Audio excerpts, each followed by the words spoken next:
guys, this is Chapter 3, Linear Functions, Lesson 3-2, Solving Linear Equations by Graphing.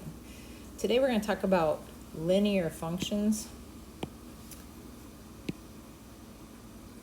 And linear functions are functions whose graphs are lines, so always straight lines. A function, if you remember, is a relation. So that's pairs of x's and y's that go together, where each x has only one unique y. We see this on a graph. It's a little bit easier to picture. It always passes the vertical line test. So if you have a graph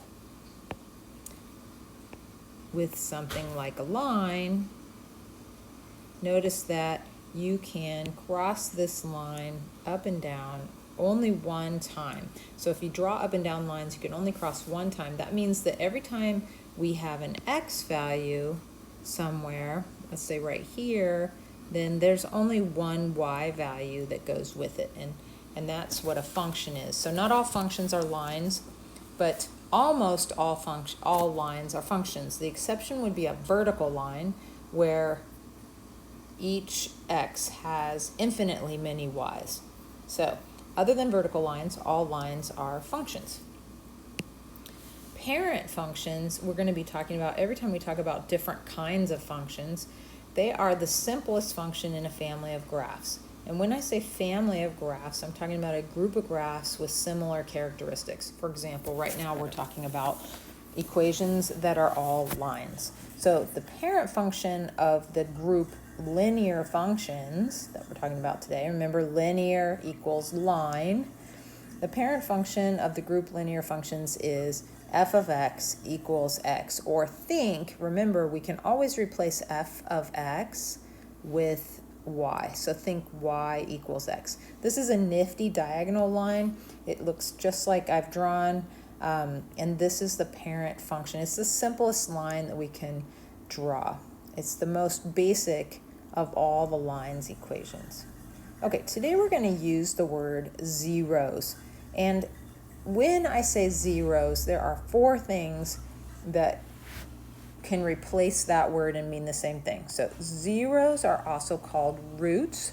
They are the same thing as x-intercepts, and they are also called solutions. So whenever we're talking about the zeros or the roots or the x-intercepts or the solutions, we're always talking about where does this graph cross the x-axis.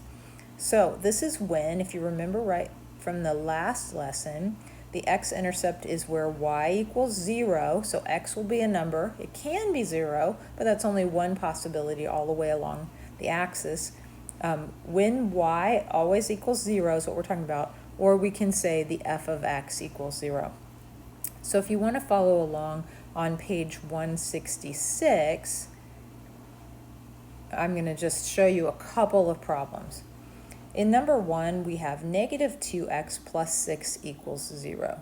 So I want you to think in these problems, I want you to think y and the number 0 are the same thing. So we can replace y, 0 with y and y with 0.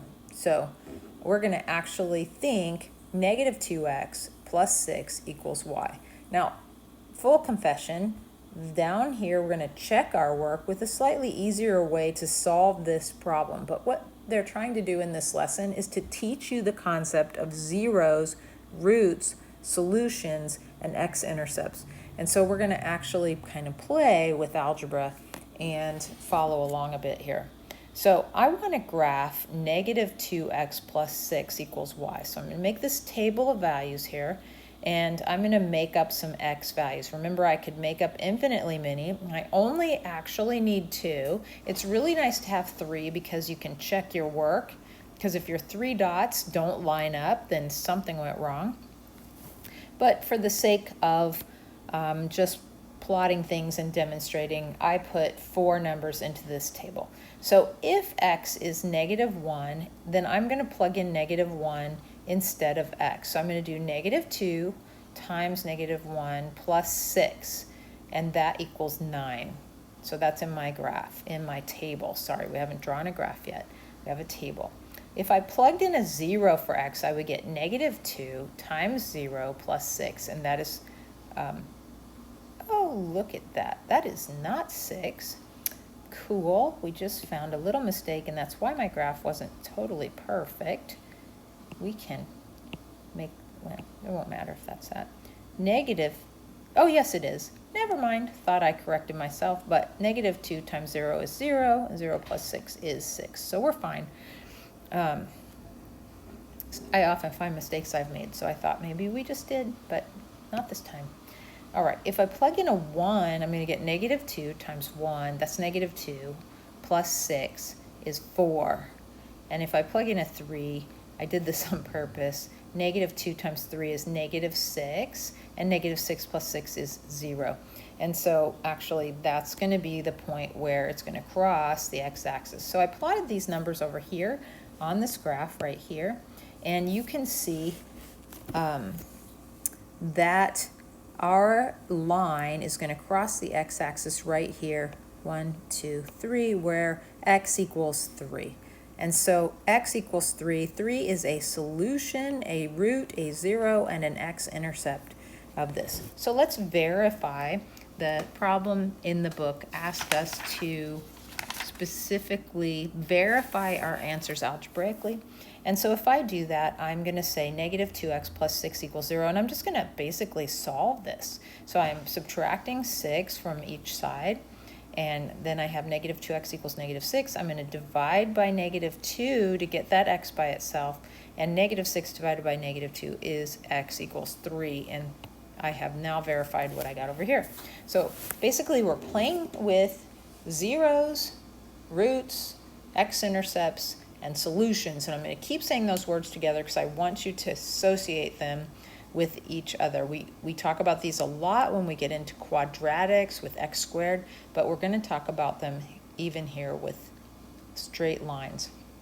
All right, the number 2 problem, I have negative x minus 3 equals 0. I'm going to substitute in y instead of 0 and say negative x minus 3 equals y, and make a table of values here. And remember, I just made up negative 4, negative 3, negative 2, and 0. You could make up other numbers. I try to find numbers that I think are going to easily fit on my graph.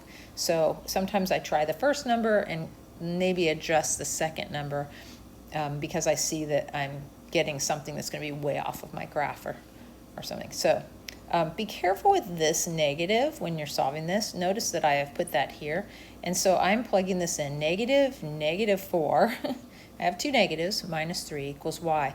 And that would be a positive 4 minus 3, which is 1. Negative 3 would be a positive 3 minus 3. That's 0. Negative 2 is a positive 2 minus 3, which is negative 1. And if I plug in 0, I'm just going to get 0 minus 3, or negative 3. I have plotted these numbers from this table on this graph, and we can see here the place where we cross the x-axis is at negative 3. So x equals negative 3.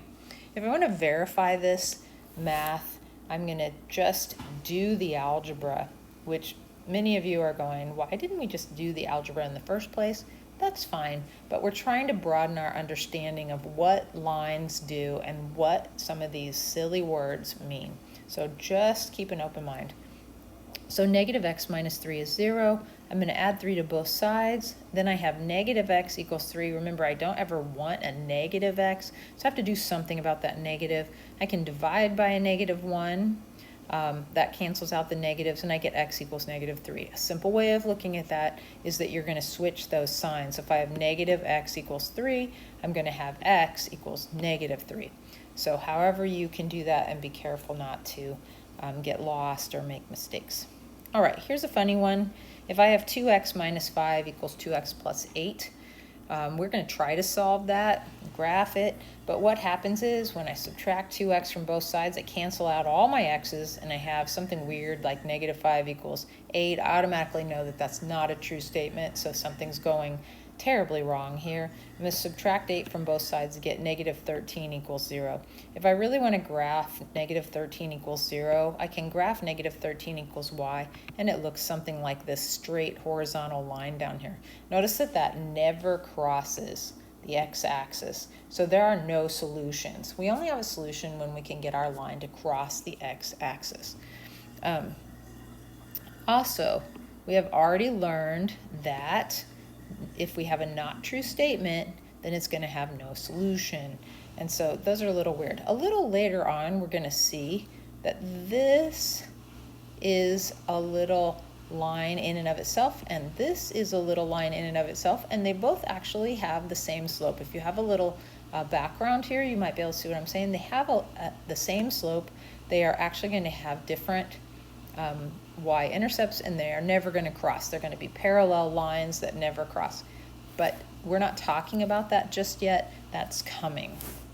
All right, so what have we learned today? We have learned that f of x equals x, or same thing, y equals x, is the parent function for all of the line equations. It is the most basic. We have learned that solutions, roots, zeros, and x-intercepts are all the same thing, and they're answering the question, where does the line cross the x-axis? So that's like the big question we've been asking all this whole lesson. Where does the line cross the x-axis? Well, it crosses where we have a solution, it crosses where we have a root, it crosses where we have a zero, it crosses where we have an x-intercept, and all those are the same thing. Okay, and we learned that lines that do not cross the x-axis have no solution. So now I want you to do the practice assignment in ALEKS. It is lesson 3-2. It has November 2nd on it, and it's just maybe 3 problems. I'm going to work those out in a separate video in case you need some help with those, but see how you do, and then you can spend the rest of your time working in ALEKS on your own topics.